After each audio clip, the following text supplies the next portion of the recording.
Hello students, welcome to my channel bio booster with Pooja Sharma. हम बात कर रहे थे लाइफ प्रोसेस के बारे में। प्रीवियस वीडियो में हमने डिस्कस किया था एलिमेंट्री कैनाल के बारे में। ठीक है, आज हम बात करते हैं रेस्पिरेशन के बारे में। क्या होता है respiration? In process in which energy is obtain of body. जो हमारी बॉडी जो है एनर्जी को ऑब्टेन करती है उसको क्या बोलते हैं? रेस्पिरेशन बोलते हैं। देखो बेटा, रेस्पिरेशन सबसे फर्स्ट ये हमारा रेस्पिरेटरी सिस्टम। ठीक है, यहाँ पे जो है ये है नेसल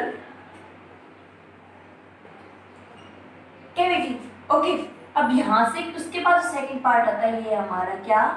फायर, जिसको हम थ्रोट भी बोलते हैं। ठीक है, उसके बाद आता है लिरिक्स, जिसको हम बोलते हैं वॉइस बॉक्स। उसके बाद देखो बेटा, उसके बाद आएगा ट्रेकिया। ठीक है, ट्रेकिया में क्या है? ट्रेकिया में जो बाहर से कवरिंग होती है वो सी शेप कार्टिलेज की होती है।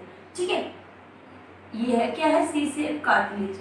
ये क्या करती है? जो सेल्स हैं अंदर, जो वॉल्स हैं, जब एयर इनटेक होती है तो उसको कोलैप्स नहीं करने देती। ठीक है, उसके बाद देखो, जब ये पार्ट, ये क्या है हमारा? ब्रोंची। ठीक है, जब ये ब्रोंची फर्दर डिवाइड हो जाएंगी वो क्या हो जाएगा? ब्रोंचियल्स। ठीक है, अब उसके बाद क्या है? ये देखो, एक ये वाला स्ट्रक्चर है, ये क्या है?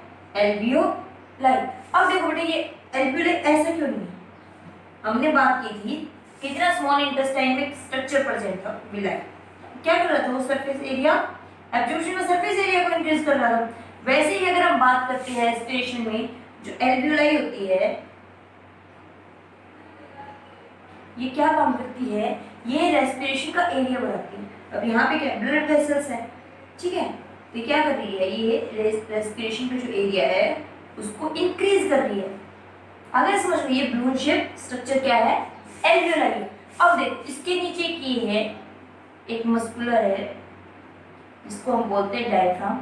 ये क्या काम करता है? देखो, जब भी हम इनहेल करते हैं या एक्सहेल करते हैं तो उस टाइम पे डायफ्राम क्या है? उस हमारे जो लंग्स है उनको सपोर्ट देता है। ठीक है, अगर हम बात करते हैं रेस्पिरेशन की, रेस्पिरेशन टू टाइप्स के होते हैं, एक्सटर्नल रेस्पिरेशन और इंटरनल रेस्पिरेशन।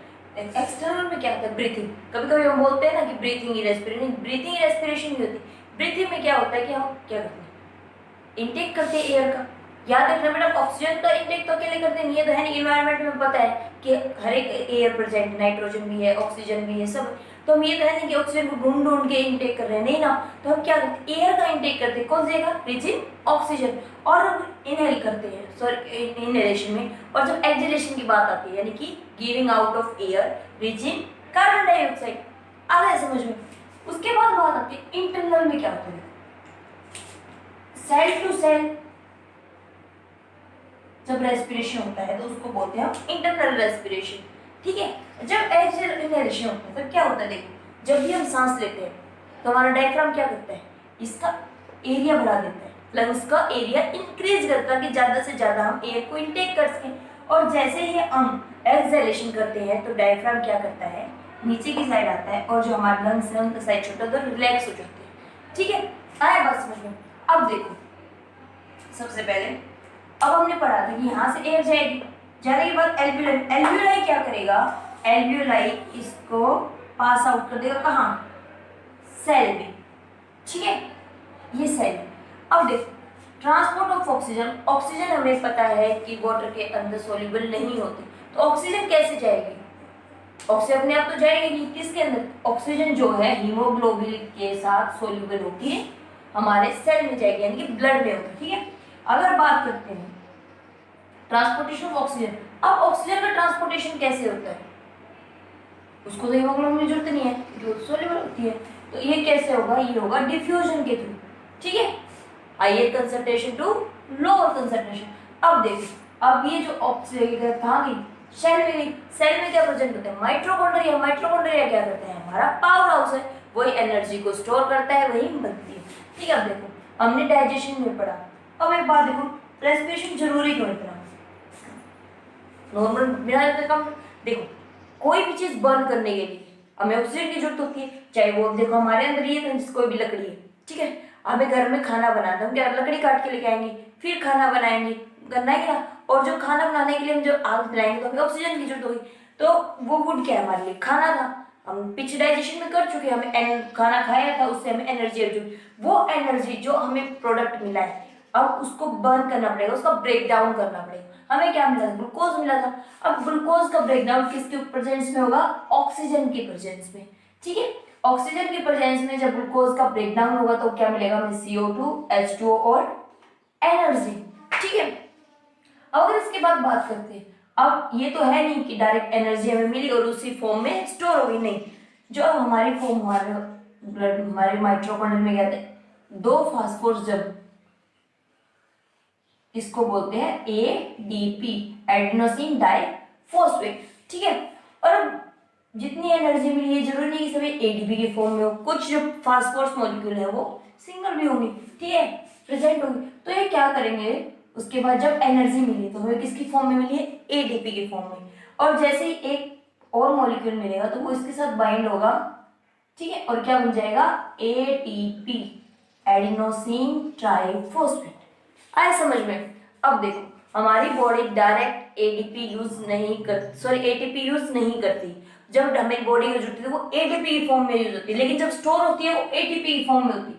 अब हमने ATP के फॉर्म में माइटोकॉन्ड्रिया में एनर्जी को स्टोर तो कर लिया, अब हम यूज करेंगे तब कैसा होगा, तब क्या होगा, ये फिनोमिना वापस ही रिवर्स हो जाएगा। क्या होगा, एक फॉस्फोरस इससे रिमूव हो जाएगा और क्या बच जाएगा, ADP, एडिनोसिन डाइफॉस्फेट।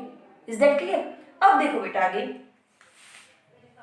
इसको बोलते हैं हम एरोबिक रेस्पिरेशन। ठीक है, क्या बोलेंगे, एरोबिक रेस्पिरेशन। जब भी कोई ऑक्सीजन की प्रेजेंस में कोई रेस्पिरेशन होता है उसको बोलते हैं एरोबिक रेस्पिरेशन। फर्दर एक जब ऑक्सीजन की प्रेजेंस नहीं होती, जैसे कि एक्वेटिक एनिमल है या जहाँ ऑक्सीजन नहीं है, तो वो ब्रीथिंग करते हैं, सो रेस्पिरेशन करते हैं, तो वो कौन सा होगा, एनारोबिक।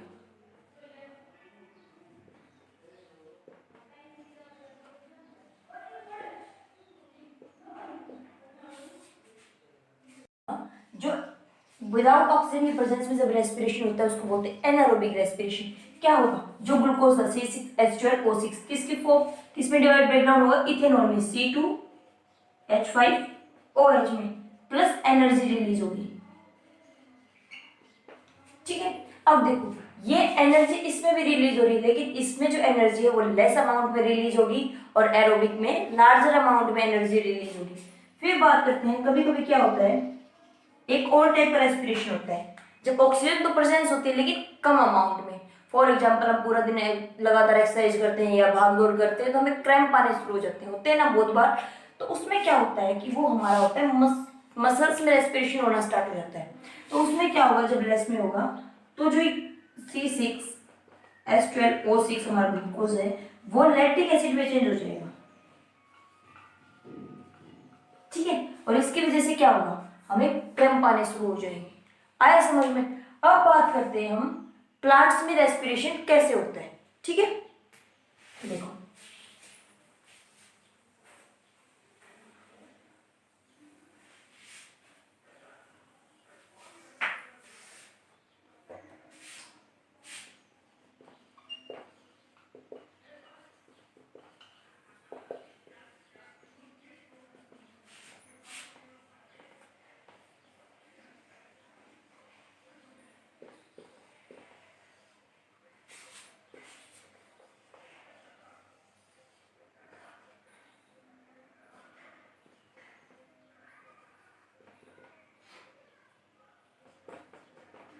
देखो बेटा, ये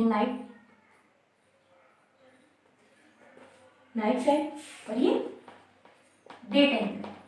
देखो क्या होता है, सबसे पहले हमें पता है कि रेस्पिरेशन चाहे प्लांट का हो चाहे एनिमल का हो, ठीक है, हमेशा कार्बन डाइऑक्साइड ही रिलीज होती है। प्लांट भी रेस्पिरेशन करते हैं लेकिन बहुत ही कम अमाउंट, उनको एनर्जी की जरूरत नहीं होती, ना उनको लोकोमोशन करना होता, ना कोई अदर एक्टिविटीज करनी होती, नहीं होती ना। तो इस वजह से उनको एनर्जी बहुत कम की जरूरत होती है। तो वो क्या करते हैं, वो रेस्पिरेशन करते हैं डे टाइम में। क्या करते हैं, CO2 रिलीज करते हैं, सुनना, CO2 रिलीज करते हैं। यही CO2 बाद में वो किस में यूज कर लेते हैं, फोटोसिंथेसिस में। ठीक है, इसी CO2 को उन्होंने यूज किया किस में, फोटोसिंथेसिस में, और क्या निकाला, ऑक्सीजन। आया समझ में। ठीक है। अब देखो रात के टाइम क्या होता है, सन नहीं होता, इस वजह से फोटोसिंथेसिस नहीं होती, रेस्पिरेशन रेट हमेशा उतनी ही रहेगी, चेंज नहीं होगी, ठीक है। तो रात को क्या होता है, जब ये CO2 रिलीज, इसीलिए तो सुना होगा ना हमें ये बोला जाता है कि रात को पौधे के नीचे नहीं सोना चाहिए, ये इस रीजन की वजह से, क्योंकि रात को फोटोसिंथेसिस नहीं होती और प्लांट क्या करते हैं, CO2 रिलीज करते हैं जो हमारे लिए हार्मफुल होती है। एक चीज और याद रखना बेटा, कभी भी रेस्पिरेशन में क्या है, ह्यूमन रेस्पिरेशन में जो हम एयर इनटेक कर रहे हैं वो ये नहीं कि इस टाइम हमने एयर इनटेक की, नेक्स्ट टाइम में उसी को एक्सेल करें, नहीं, जो हम इनटेक कर रहे हैं नेक्स्ट टाइम उसका 1/3 पार्ट हम एक्सेल कर रहे हैं, ठीक है। ये नहीं कि हमने इतना अभी लिया उसी टाइम पे और नेक्स्ट टर्न में उसको उतना ही निकाल दिया, नहीं, उसका 1/3 पार्ट हम एक्सेल करेंगे। आया समझ में। अब देखो एक चीज और, कभी एक्वाटिक प्लांट होते हैं, सॉरी एक्वाटिक एनिमल्स होते हैं, वो फास्टर ब्रीथिंग करते हैं, क्यों, क्योंकि जो हमें पता है कि जो ऑक्सीजन होती है वो सोल्यूबल नहीं होती वाटर के अंदर, तो वो क्या करते हैं अपने फास्ट से क्या करते हैं ब्रीथिंग करेंगे, उसकी वजह से क्या होगा, ज़्यादा से ज़्यादा उन्हें ऑक्सीजन मिलेगी, ठीक। एक टर्म है कि जो डेजर्ट प्लांट है जीरोफाइट्स है, ठीक है, क्या करते हैं जेरोफाइट्स, जेरोफाइट्स कैसे रेस्पिरेशन करते हैं, ठीक है। जेरोफाइट्स देखो बेटा क्या करते हैं कि अगर कोई भी चीज है रेस्पिरेशन करने के लिए क्या चाहिए, स्टोमेटा को ओपन करना चाहिए ना, अगर उन्होंने डे टाइम में स्टोमेटा को ओपन किया तो क्या होगा, वाटर लॉस होगा और जो उनके लिए हार्मफुल होगा।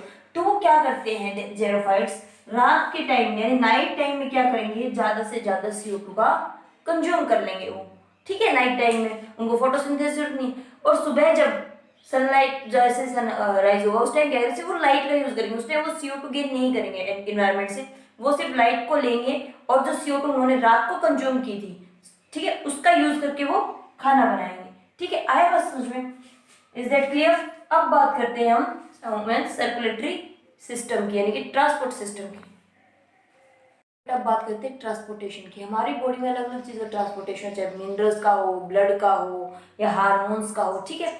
हमारी बॉडी का मेन ट्रांसपोर्टर क्या है, ब्लड है, ठीक है। वही हमारी बॉडी में हार्मोन्स को लेके जाता है, वही ऑक्सीजन को लेके जाता है, ठीक है।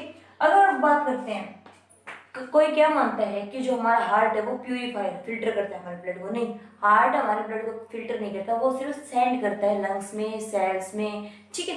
अब बात करते हैं हमारा हार्ट क्या है, 4 चैम्बर्ड है, ये क्या है, राइट अर्ट्रियम है, राइट वेंट्रिकल है, लेफ्ट अर्ट्रियम और लेफ्ट वेंट्रिकल है, ठीक है।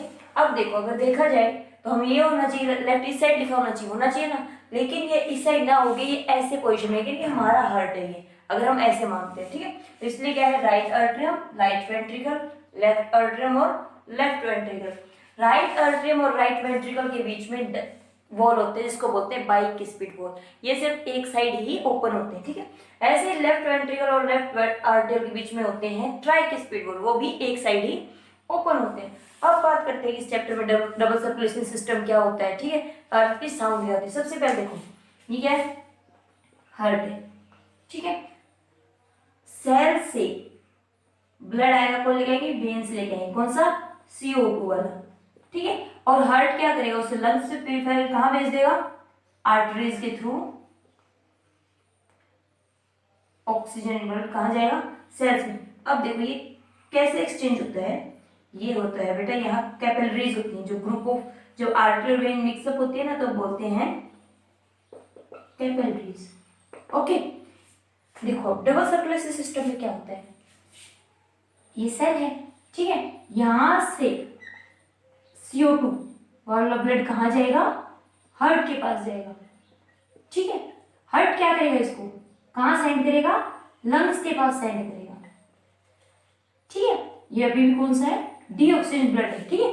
अभी यहाँ पे क्या होगा, प्यूरिफिकेशन होगा, यानी कि CO2 हम क्या करेंगे, अभी हमने पढ़ा एक्सेल कर देंगे और O2 का इनहेल होगा। जैसे ही O2 का इनहेलेशन होता है तो क्या होगा, ऑक्सीजन ब्लड जो है वो कहाँ आएगा, हार्ट में आएगा, हार्ट फर्दर भी वापिस सेल में इसको भेज देगा, ठीक है। अब देखो ये जो दोनों है, ये है डीऑक्सीजनेटेड ब्लड और ये है ऑक्सीजनेटेड ब्लड,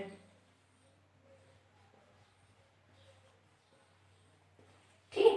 अब देखो ये देखो, एक साइकिल कहाँ से स्टार्ट हुई, हार्ट से स्टार्ट हुई, लंग्स और हार्ट के बीच में खत्म हो गई, और दूसरी सेल और हार्ट के बीच में स्टार्ट हुई, यहाँ खत्म। तो क्या होगा, डबल सर्कुलेशन हुआ ना, 2 साइकिल कंप्लीट हो रही है, तो इसको बोलते हैं हम double circulation system in heart. अब देखो क्या होता है, अब पूरी बॉडी से, ठीक है, ब्लड लेके आए, कौन, पूरी बॉडी से डिऑक्सीजन ब्लड कौन लेके आती है, वीना कावा, ठीक है। वो क्या करेगी, पूरी बॉडी से डिऑक्सीजन ब्लड को कलेक्ट करेगी। अब वीना कावा दो होती है, एक तो सुपीरियर होती है